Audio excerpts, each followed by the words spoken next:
여러분, 오늘도 참 바쁘게 사셨죠? 일터에서, 가정에서, 그리고 교회에서 우리는 각자 맡은 역할을 해내느라 분주합니다. 그런데 한번 스스로에게 질문해 보셨으면 합니다. 지금 누군가를 위로하고 기도하는 그 행위가 진심에서 우러나온 사랑입니까? 아니면 그저 오랫동안 익혀온 종교적인 노련함입니까?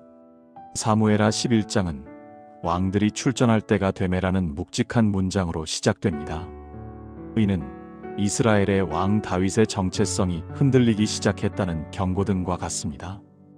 모든 대적을 물리치고 안정적인 시스템을 구축한 다윗은 이제 직접 전쟁터에 나가는 수고 대신 유능한 대리인 요압에게 전쟁을 외주주고 안락한 왕궁에 머물기로 합니다. 우리는 이것을 효율적이라고 말할지도 모릅니다. 하지만 성경 주석가들은 이를 성공의 역설이라고 부릅니다. 결핍이 사라지고 모든 것이 시스템대로 돌아갈 때 다윗에게는 마땅히 해야 할 사랑의 수고를 거부하는 영적 나태, 즉 아케디아가 찾아왔습니다. 더 이상 하나님께 간절히 매달릴 필요가 없는 유능한 상태가 오히려 그의 영혼을 병들게 한 것입니다. 진심 어린 기도와 탄식은 사라지고 그 자리를 세련된 대안과 기술적인 위로가 대신하고 있지는 않습니까? 지켜야 할 성벽이 아닌 타인의 삶을 관망하는 옥상을 거닐던 다윗처럼 우리도 신앙이라는 이름의 방관자로 살고 있는 것은 아닐까요? 오늘 우리는 다윗의 무너진 방어선을 통해 익숙함이라는 가면 뒤에 숨겨진 우리의 영적 실상을 아주 냉정하게 마주해보고자 합니다. 다윗은 왜 전쟁터가 아닌 왕궁에 남기로 했을까요? 단순히 몸이 좀 편하고 싶어서였을까요?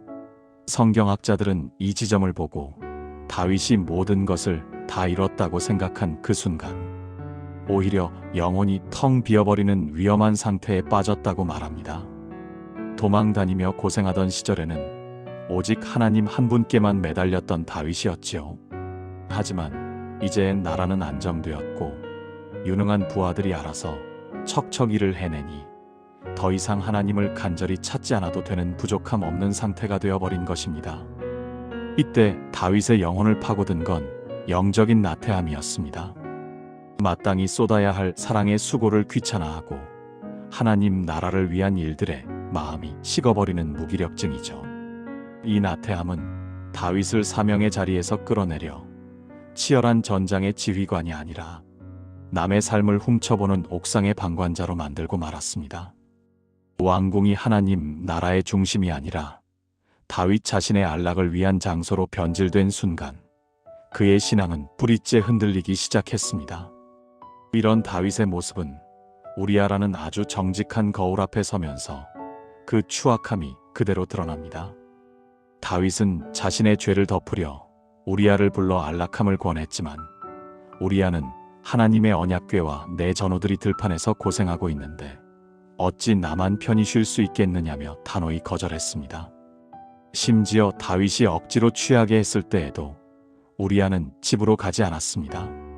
우리아는 자기 자신보다 하나님의 임재와 공동체를 먼저 생각하는 분명한 기준이 있었던 것입니다. 반면 다윗의 우선순위는 정확히 그 반대였습니다. 자신의 욕망을 가장 앞에 두었고 그 죄를 감추기 위해 국가 시스템과 충성스러운 신하를 도구로 썼으며 정작 하나님은 가장 마지막 자리에 밀어두었습니다. 매튜 헨리는 이 비극을 보고 술 취한 우리아가 맨정신인 다윗보다 훨씬 경건하다고 일갈했습니다. 결국 다윗은 자신의 죄를 덮기 위해 우리아의 그 정직함마저 비겁하게 이용하고 맙니다. 다윗은 요압에게 보내는 편지 한 통을 작성하는데 그 안에는 우리아를 죽음으로 몰아넣으라는 잔인한 지시가 담겨 있었습니다. 가장 비극적인 지점은 바로 여기입니다. 다윗은 자신이 죽어야 한다는 그 사형 집행 통보서를 우리아의 손에 직접 들려 전장으로 보내버린 것이죠. 자신이 죽을 줄도 모른 채 왕의 명령이 담긴 편지를 소중히 품고 전우들을 향해 달려가는 충신의 모습 앞에서 다윗은 인간으로서 차마 해서는 안 될 파멸의 정점에 이르게 됩니다. 신앙의 익숙함 뒤에 숨어 진심을 잃어버린 우리에게 우리아의 그 정직한 뒷모습은 오늘 무거운 질문을 던집니다. 모든 것이 무너진 다윗이 다시 일어설 수 있었던 비결은 시편 51장에 담겨 있습니다. 이것은 단순히 마음을 다잡는 수준이 아니라 나라는 존재를 완전히 다시 세우는 치열한 과정이었습니다. 먼저 다윗은 자신의 잘못을 피곤해서 저지른 실수라고 포장하지 않았습니다. 대신 하나님 앞에서 내가 내 죄를 압니다 라고 고백하며 자신의 상태를 사명을 배신한 죄라고 명확히 인정했습니다. 우리 역시 마찬가지입니다. 영혼을 향한 탄식 없이 건네는 익숙한 위로를 신앙의 성숙이라 부르지 않고 하나님 앞에서 사랑의 마음을 잃어버린 나태함이라고 있는 그대로 인정하는 것이 회복의 첫 단추입니다. 그 다음으로 중요한 것은 내 마음을 적당히 수리하려 하지 않는 것입니다. 이미 오염된 물에서 깨끗한 물이 나올 수 없듯 내 유익에 물든 마음에서는 진심 어린 사랑이 나올 수 없음을 인정해야 합니다. 그래서 다윗은 하나님께 무에서 유를 만드시는 창조의 능력으로 내 안에 정직한 영을 새로 만들어 달라고 간구했습니다. 내 노하우나 의지력으로는 회복이 불가능하다는 것을 시인하는 항복이 있을 때 비로소 위로부터 부어지는 자원하는 마음이 회복됩니다. 진정한 회복의 목적은 결국 다시 사명으로 돌아가는 데 있습니다. 내가 회복되어야 하는 이유는 단순히 마음이 편해지기 위해서가 아니라 다시 길 잃은 영혼들에게 주의 사랑을 전하기 위해서입니다.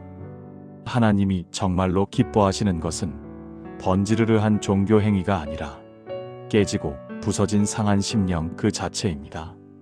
우리가 영혼을 위해 진심으로 아파하며 흘리는 눈물이 그 어떤 세련된 상담 기술보다 하나님을 기쁘시게 할 것입니다. 이제 우리는 사랑의 흉내를 내는 숙련가에서 영혼을 살리는 진짜 사명자로 돌아가야 합니다. 무엇보다 우리가 잊었던 기도를 다시 회복해야 합니다. 한 영혼을 진심으로 가슴에 품고 하나님께 간절히 구했던 그 뜨거움을 다시 기억해 보십시오. 하나님이 정말로 원하시는 것은 노련한 사역이 아니라 한 사람을 위해 마음 아파하며 눈물 흘리는 상한 심령의 기도입니다. 그 상한 심령의 기도가 회복될 때 우리는 비로소 기술적인 위로를 넘어 영혼을 깊게 울리는 참된 사랑을 전할 수 있습니다. 이제 우리 신앙의 성공 기준을 얼마나 많은 성취를 이루었느냐가 아니라 오늘 한 영혼을 위해 얼마나 진실하게 아파하며 기도했는가로 다시 설정합시다. 다윗의 무너짐은 비극이었지만 그의 회개는 위대한 회복의 기록이 되었습니다. 여러분의 공허함은 신앙의 기술이 빠져나간 자리가 아니라 하나님의 정직한 영이 들어오기 위한 공간입니다.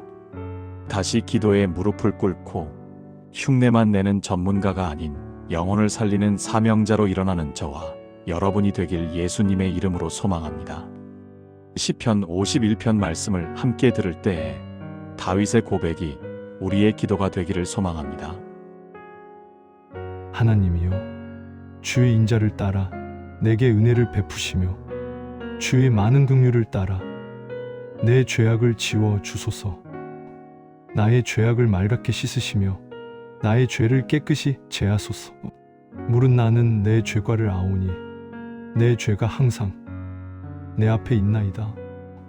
내가 주께만 범죄하여 주의 목전에 악을 행하였사오니 주께서 말씀하실 때에 의로우시다 하고 주께서 심판하실 때에 순전하시다 하리이다.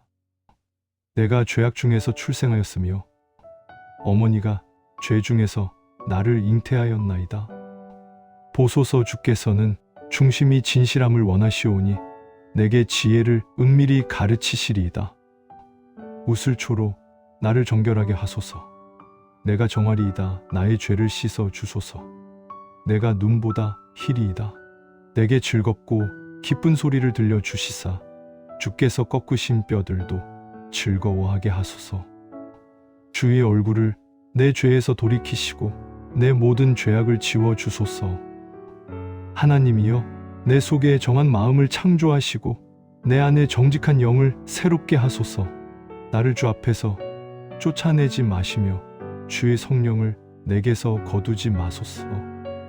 주의 구원의 즐거움을 내게 회복시켜 주시고 자원하는 심령을 주사 나를 붙드소서. 그리하면 내가 범죄자에게 주의 도를 가르치리니 죄인들이 주께 돌아오리이다.